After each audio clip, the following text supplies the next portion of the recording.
முட்டை குழம்பு செய்ய ஒரு குழிக்கரண்டி எண்ணெய், அரை ஸ்பூன் கடுகு, அரை ஸ்பூன் வெந்தயம், கருவேப்பிலை, 4 மீடியம் சைஸ் வெங்காயம் போட்டு ஒரு 1/4 ஸ்பூன் உப்பு போட்டு நல்லா வதக்கிக்கிறலாம். இப்போ உப்பு கொஞ்சம் போட்டு வதக்கினா தான் வெங்காயம் வதங்கும். இப்போ 1 ஸ்பூன் இஞ்சி பூண்டு பேஸ்ட்டு போட்டு நல்லா வதக்கிக்கிறலாம். நான் வந்து 8 மீடியம் சைஸ் தக்காளியோட ஒரு சின்ன பட்டை துண்டு, ஒரு 3 பட்டை துண்டு வச்சு அரைச்சி வச்சுருக்கேன் கொர கொரப்பா.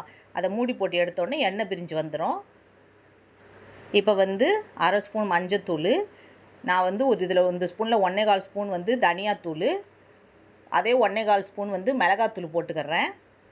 போட்டு இந்த எண்ணெயிலே வந்து நல்லா மசாலாவை கிண்டுன்னு பச்சை வாசம் போகப்படியா. இப்போ பச்சை வாசனை போன பிறகு நம்மளுக்கு தேவையான அளவு தண்ணி ஊற்றி நல்லா கலக்கிக்கிறலாம். நான் ஒரு பெரிய நெல்லிக்காய் அளவு புளி வச்சுருக்கேன். அதை வந்து புளியை இதில் ஊற்றிக்கிறலாம். ஊற்றி இங்கே பாருங்கள் நல்லா குறைஞ்சிருக்கு சுற்றியே. இப்போ வந்து லைட்டாக தண்ணி ஊற்றி ஃபுல் சிம்மில் வச்சு முட்டையை ஊற்றி 5 நிமிஷம் மூடி போட்டு வச்சோன்னா இந்த மாதிரி கொதிக்க ஆரம்பிக்கும் எடுத்தோன்னா.